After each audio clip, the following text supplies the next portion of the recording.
Hi guys, my name is David and welcome back to my channel. Today I am going to be doing something a bit different. I got a handful of zines, which are small magazines slash comic books from a channel called Adam W. Rodriguez, or the Art of AWR. I recently got a couple or a handful of his zines and I did a video on them, and I give him like a bunch of money, and I just said to him, dude, here's a bunch of money. If you could just send me all of your current zines that you currently got, and I mean, that'd be great because I want to collect all of his stuff. And he sent me like a bunch of them. He sent me about 20 of them. So in this video, I'm just going to talk about 4 of his zines, and I'm going to be like releasing other videos where I talk about other handful of his stuff as well.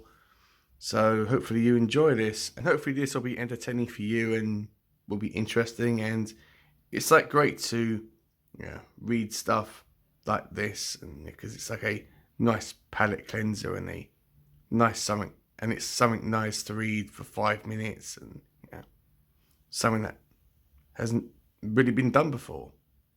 Hey guys, so the first zine that I read was this one, which is called A Tale to Terrify Volume 4, and that's the cover, which is a woman's body, and it's got a cat's head on it, and it's got a cat in the woman's lap with the head of a witch. So yeah, kind of strange. On the back it has a bunch of advertisements. Whether they are real, I do not know. There are 2 from Texas where Adam lives, so I do not know whether these 2 places up here actually exist. And there's a bunch of made-up ones. Well, that's Adam's website there, which I will have in the description of this video. He has a advertisement for himself and his work, and this story is called The Congress of Cats, and I just love that picture there. That's a really, really good illustration. So this story is written by Dylan Blackthorne, but Adam drew all this stuff himself. So let me just show you some of the artwork. I've got some there. This isn't particularly long. This is pretty much a comic book. Well, not pretty much. It is a comic book. So it's all good. It's very interesting, and I had a lot of fun reading it. It didn't take me that long to get through it. So this story revolves around cats, as you can probably tell, and they are just doing what they're doing, minding their own business. They seem to be kind of looking like they're scheming, like meeting up and creeping around and all that stuff. It seemed that they are trying to plan something. But then we are introduced to a very unusual cat, who is probably a very old boy, who is called Old Tom. And he has only got one eye, one tooth. And Old Tom, he evokes respect and also fear amongst the other cats. And he brings to light this elderly gentleman who, for some unknown reason, because we don't really need to know the reason, he doesn't like cats. He is kicking them, he has given them poison meat, and he's basically dancing for joy every time one of these cats dies. So if that may upset you, then be warned about that. It does show a deceased cat, not in graphic detail, but it's enough to get the points across. So if that may trigger you, then just a little heads up. And it just concludes with the cats getting their own back and taking revenge on this elderly gentleman. I won't say what happens or what they do, but it's a very, very good story and ending. The writing is kind of hit and miss for me. It's written in a very poetic way. It's sometimes a bit dry and difficult to read, but yeah, I found it still interesting. It was really interesting, but the language kind of threw me off, at times. And then at the end, there is a afterword from Adam, and it just talks about how this whole Zane came to be, and also how he and Dylan met and decided to write this together. It's very interesting. It does look long, but yeah, it didn't take me that long to get through that. And also there is a advertisement about Dylan. So just put his website there. I will have it linked down below as well, guys. So I haven't checked out Dylan's website yet, but I will definitely go and give it a look. So yeah, that is volume 4 of A Tale to Terrify. So I really liked it. Probably not one of the best, but I liked it. I liked it for what it was. It was a good story. And it kind of reminded me of that poetry book by T.S. Eliot about cats. Can't remember the exact title. I do have it in my room. So I'm not really sure if you are a cat person, if you will like this, because it does show violence towards cats. But it was definitely a interesting story, so I really enjoyed it for what it was. Right, so I have just finished the second issue of Pinocchio and Mr. Hyde. I read the first volume in my previous video for Adam's Zines, and this one I wasn't a massive fan on, to be honest, but I'll go for that in a minute. Let's just have a look at the cover. You got Mr. Hyde there, you got Pinocchio there, you got Jiminy Cricket, who not sure if he made an appearance in volume 1. He might have done. It's been a while, but this one he has more of a prominent role. And we got this strange monster here with a old school, razor, thing for shaving. And at the back we have all these advertisements. I'm pretty sure that the top ones are actual real places, because I can't really imagine Adam making up a full-blown address and contact information for something that doesn't actually exist. So pretty sure them companies do exist. And at the bottom we have all these like funny made up advertisements. Some may be real, some may be just for a laugh. So let me just show you some of the artwork in this one. So it's very much Adam's style, and it's all drawn by him, and all laid out by him. Not sure what I mean.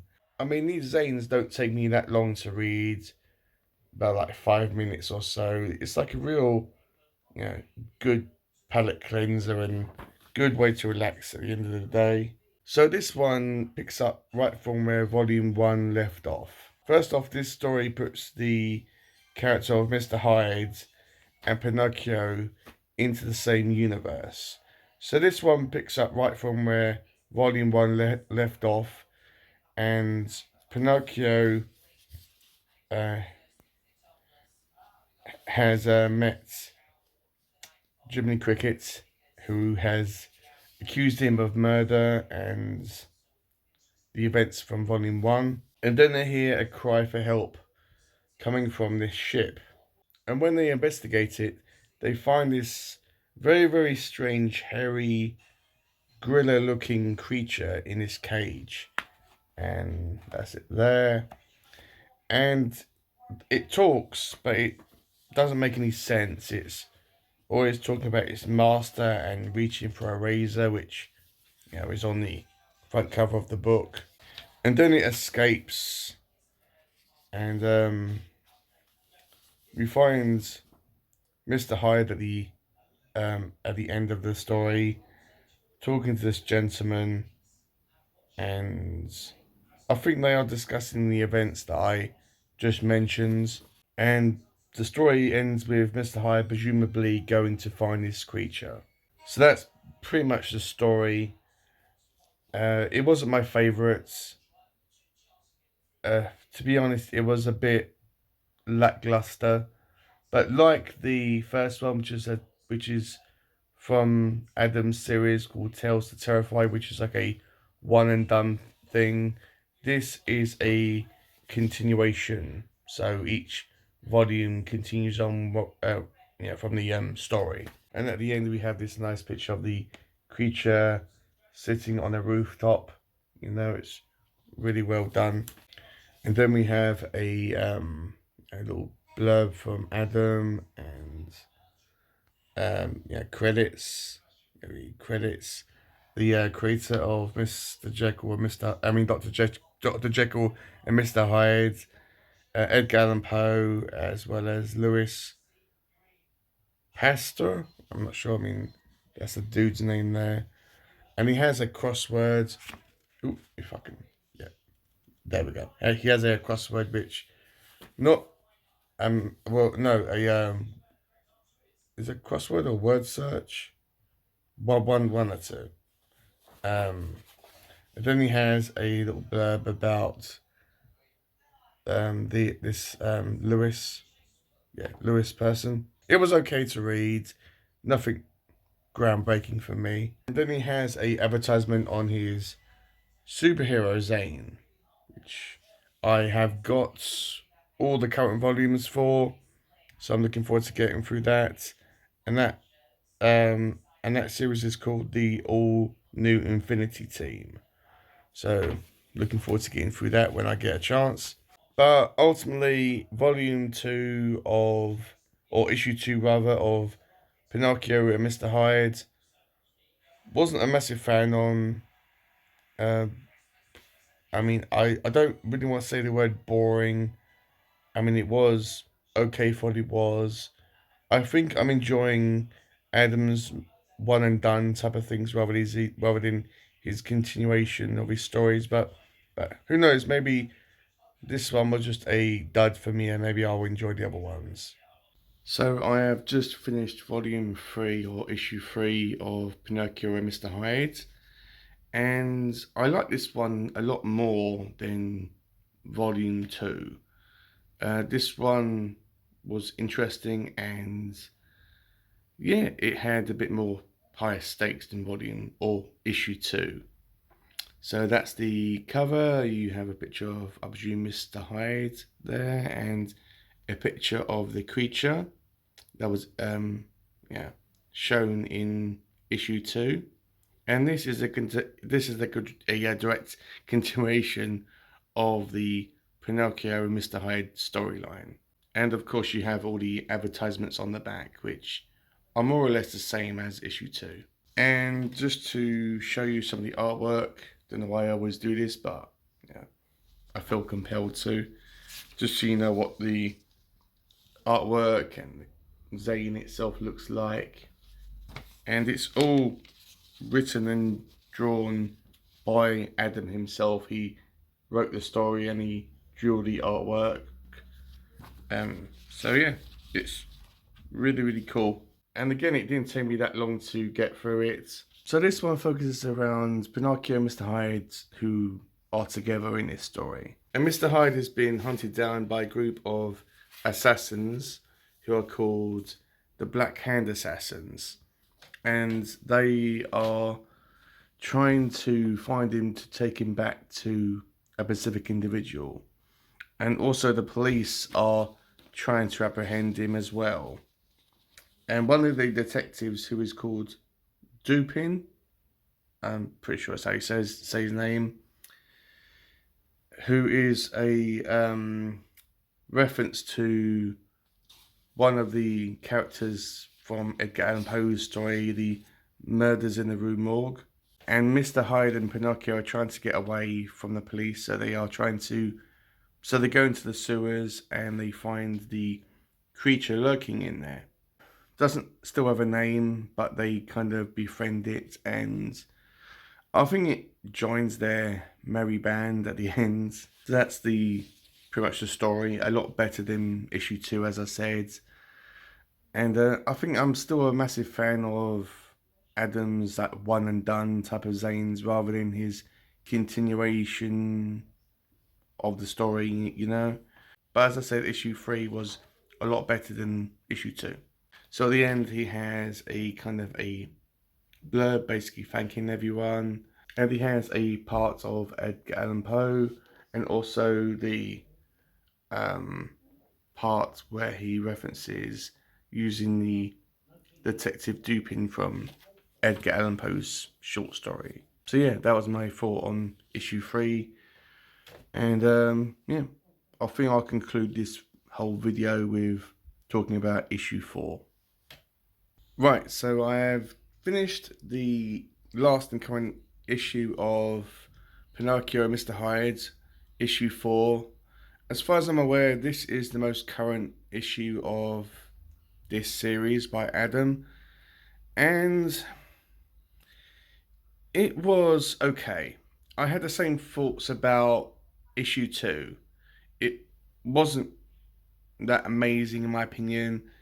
It was just a continuation. There was nothing that this issue added to the overall story. There was no high stakes. There was no like massive turning point for the story. It just existed just to exist. So let's just have a look at the back. The back is pretty much the same thing as usual. Now that's the front cover. This is the artwork. You may notice that the art is slightly different than Adam's usual style. Now that's because this one is written obviously by Adam, but it's illustrated by a completely different person called Jarned Justin. Hopefully I've said his first name right, but I've done my best. Larned has got a channel, a YouTube channel by his name, which I will have linked down below. I have briefly looked at some of his thumbnails, but I haven't watched any of his videos yet. But I'll have his YouTube channel linked down below, so it's there if you want to check him out. So when this opens up, we find this. Now, The Knight of the Ravens. I'm pretty sure I've seen this advertised in some of Adam's other Zines. I do not know whether this is a Zine by itself or a series that is created, or if he's published yet, but I would love to read it. I mean, it's freaking amazing. Look at that.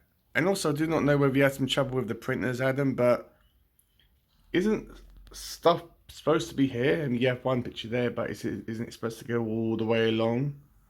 Yeah, I thought that was kind of a strange thing. And yeah, let's just show you the artwork in this, because it's different, because it's done by a completely different person. This is the artwork. It's the same format. It's still a comic book, but the art is completely different. And yeah, I mean, this is the first Zine that I've read by Adam that wasn't drawn by him, so it was kind of unusual. I mean, the artwork is good. It is good, but it's a completely different style to Adam's. So I haven't had the chance to get used to it. I mean, the way that the artist does facial expressions, like, people's faces are completely phenomenal. I mean, I don't know if you can quite see it, but look at that person in the corner. I mean, that's fantastic. I mean, all the detail is really, really good. So this story continues on from Pinocchio and Mr. Hyde on the run from the police and from the Black Hand assassins. Now, the way that Adam drew the Black Hand assassins in volume 3, he drew them all like basically Assassin's Creed, all hoods and masks over half their face. But this one, they are kind of done in a comedic way, like all robes and the black face and the eyes all whited out. And they seem to be more of a joke in this one. They seem to be the world's incompetent assassins ever. And also, they don't even use any weapons. They use blowpipes. I mean, come on, you could have had the great opportunity to rip off Ninja Turtles and use their weapons. You could have given them all different weapons and different fighting styles. But blowpipes, seriously? I mean, it just seems really a weak thing to do, and they seem to be more bumbling and stupid than an actual threat. There is some fight scenes in this where the creature, who doesn't have a name, I mean, I think you should get on that, Adam. I think you should give this hairy beast a name, whether it's the barber or something, you know, because he's always having a razor with him, and he's always saying, "Oh, I want to shave, or want to give somebody a shave," or yeah, or something along them lines. But there is some fights in this, and they can be a bit bloody, not overly gory, but you know, get enough to get the point across. And it's pretty much, yeah, Mr. Hyde and Pinocchio trying to get away from this group. And there's also this female character, which is Black Assassins are always referring to, which I can't find it in here, but it says that she'll be introduced in issue 5, which is the next one. Okay, can't wait for that. Anyway, another character. So yeah, that's that. It wasn't the best thing ever, but it was okay. So at the back you have a advertisement for issue 1 of A Tale to Terrify, which was the first thing that I read by Adam, or from Adam. And you have a little blurb from him about how he and Larned, hopefully I'm saying his name right, sorry dude if I'm not, and how they met. And it says that he has a YouTube channel, and his channel is called Talking Small Press Comics. So I searched that, but his channel just comes up with just his name. So that's interesting. I can't wait to check him out on YouTube. And it has a kind of a Muppet picture there, and it has a picture of Adam's Disco Dracula, which I need to check that out. It seems interesting. So that's that, guys. That has been my little video on a handful of Adam's Zines. I've still got a lot more of his stuff to go through, but I've decided to split these up into individual or like smaller videos, talking about a handful of Zines in each video. So yeah, I will have Adam's website down below, so you can check his website out, as well as it has a shop on his website where you can buy all these Zines and artwork and magnets and stickers and all that great stuff. And it's just great to support someone like this, and he's a really, really good guy. I'll have his YouTube channel linked down below, so highly recommend Adam. He's a really, really outrageous and quirky new individual. So yeah, with all that out the way, I'll see you in my next video.